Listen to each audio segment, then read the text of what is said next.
Assalamualaikum warahmatullahi wabarakatuh. Alhamdulillah wassalatu wassalamu ala rasulillahi amma ba'd. Allahumma salli ala Muhammad wa ala ali Muhammad. Ikhwani fillah, azani Allah wa iyyakum. 200 juta penduduk Indonesia beragama muslim, beragama Islam. Hal itu tentu saja tidak datang dengan tiba-tiba, akan tetapi didasari oleh para pejuang yang dahulu mendakwahkan agama ini hingga sampai kepada 200 penduduk kita. Sungguh suatu nikmat yang perlu kita syukuri. Tentu saja perjuangan mereka tidaklah mudah. Mereka harus datang ke sini, ke negeri ini, dan menemui banyak penolakan. Lalu hingga luluhlah hati masyarakat sehingga memeluk Islam. Islam di Indonesia tidak terlepas dari peran kerajaan-kerajaan yang ada. Islam masuk yang dibawa oleh bangsa Arab, Persia, dan pula India melalui perdagangan. Mereka masuk ke Indonesia melalui damai. Hingga titik awal yang pertama mereka tempuh adalah Pulau Sumatera, yakni di ujung Aceh. Disitulah mereka tinggal. Disitulah mereka mulai berjuang. Hingga kerajaan-kerajaan di sana pun menerima keberadaan mereka. Lalu pun para raja juga ikut turut memberi perhatian baik kepada mereka. Sehingga kerajaan Aceh, Samudra Aceh, kemudian kerajaan Perlak, dan kerajaan Aceh Darussalam pun masuk bagian dari kerajaan yang mendedikasikan negaranya untuk Islam. Kerajaan Samudra Patsai adalah kerajaan tertua yang Islamnya berkembang pesat di sana. Begitupun pula dengan Perlak. Beralih kepada Jawa. Setelah Islam di Jawa, setelah Islam di Sumatera, maka para pendakwah pun mendakwahkannya kepada masyarakat Jawa.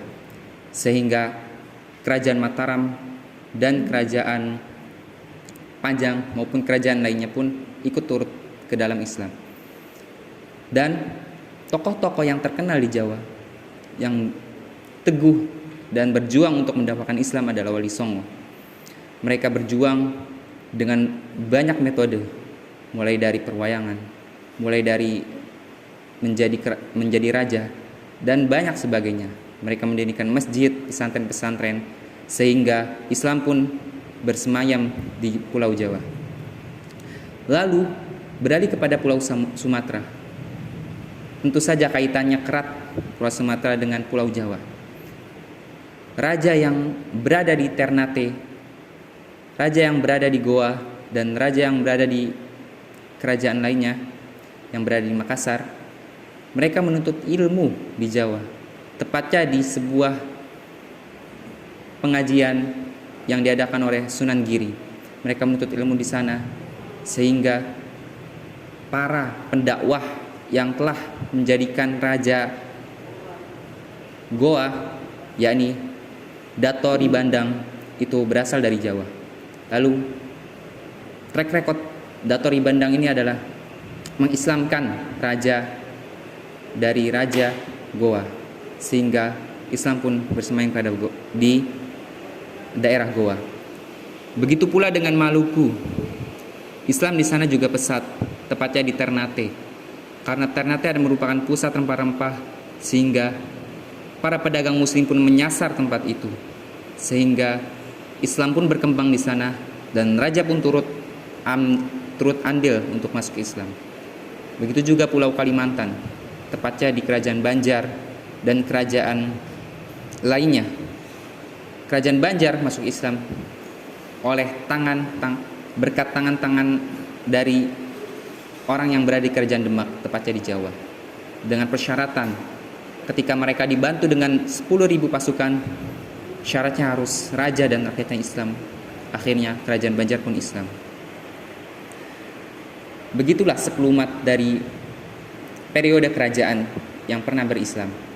Lalu masa penjajahan pun hadir di Indonesia, sehingga kerajaan pun menyatu karena mereka senasib karena dijajah, sehingga mereka pun menyatukan diri sehingga tidak ada lagi sebuah kerajaan-kerajaan, akan tetapi satu bangsa Indonesia. Mereka bertekad bersama untuk dapat mengusir penjajah. Dan salah satu komponen yang ikut turut mengusir penjajahan adalah orang-orang yang mendakwahkan Islam, orang-orang pesantren, orang-orang yang belajar dan menuntut ilmu agama. Peran mereka sangat penting di seluruh penjuru pulau yang ada di Nusantara ini. Oleh karena itu penjajah berhasil terusir. Mereka berhasil dimusuhi karena mereka sangat kuat. Oleh karena itu Islam sangat berjasa bagi diri bangsa Indonesia ini. Oleh karena itu Pancasila diawali dengan Tuhan Yang Maha Esa, dan banyak segelintir perundang-undangan yang mengaitkan terhadap Tuhan Yang Maha Esa. Oleh karena itu Islam sangat berperan penting untuk membangun jiwa nasionalisme, untuk dapat membangun jiwa-jiwa baik yang ada dalam sikap negara kita ini.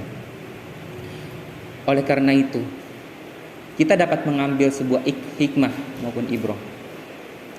Hikmah yang pertama yakni bahwasanya politik hadir, kedudukan diberikan itu untuk mendakwahkan Islam. Sebagaimana para kerajaan dulu, para raja-raja dulu, mereka mendakwahkan Islam dengan kekuatan mereka, dengan komponen yang mereka miliki. Mereka abdikan semuanya untuk Islam ini. Dan kedua adalah metode ramah yang perlu diterapkan seluruh dai. Karena Islam datang ke Nusantara ini dengan cara yang damai, tidak dengan peperangan, sehingga masyarakat meluluh. Begitu pula juga dengan dai. Sudah sepatutnya dai itu mereka bersikap ramah terhadap mad'u, terhadap orang yang didakwahi. Karena mereka belum tahu, mereka tidak bisa langsung dikeraskan.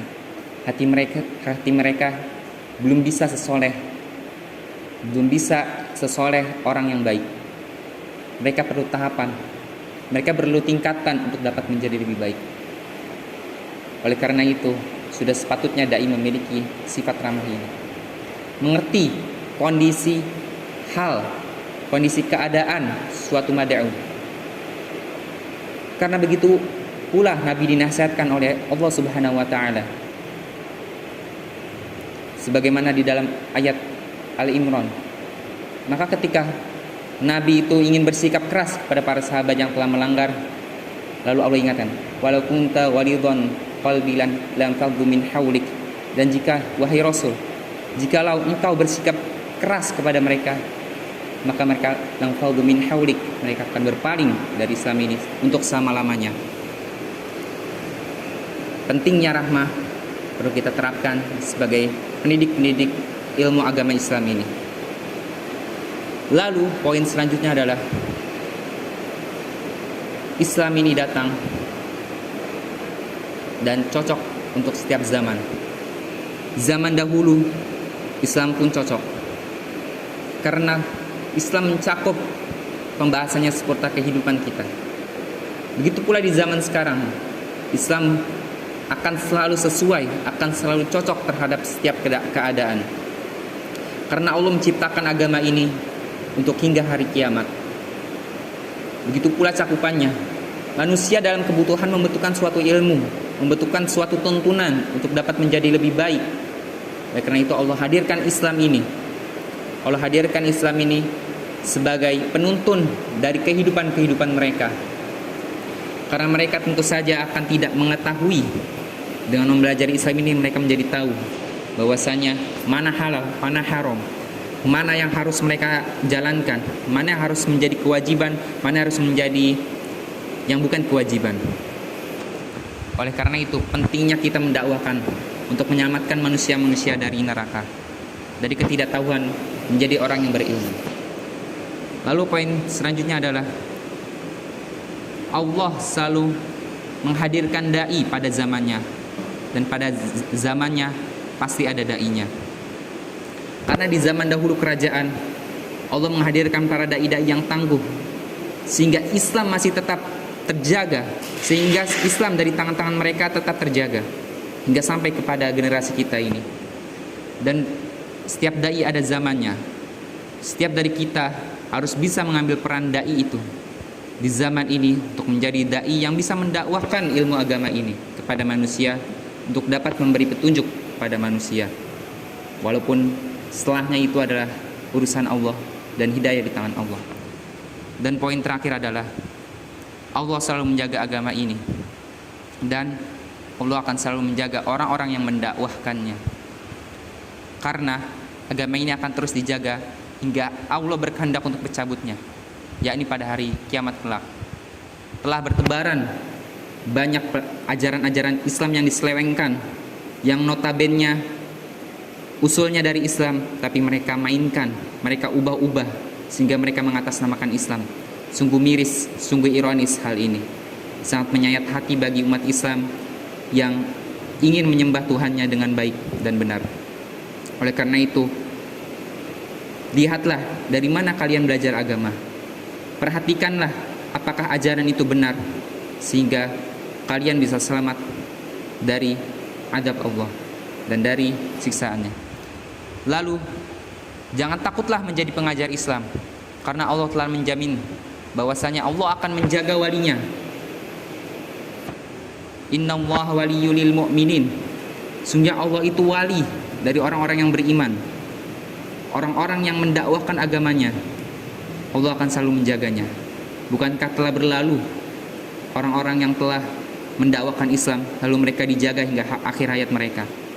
Sungguh sebuah pahala yang mereka dapatkan. Begitu pula kita harus termotivasi terhadap hal itu. Apa yang kita kejar dari dunia ini? Bukankah pahala? Oleh karena itu, raihlah pahala dengan berdakwah. Karena ini adalah wasilah Nabi, ini adalah wasiat Nabi. Ini adalah pekerjaan Nabi yang harus kita lanjutkan estafet dakwahnya. Sekian dari saya. Wabillahi taufiq wal hidayah. Wassalamualaikum warahmatullahi wabarakatuh.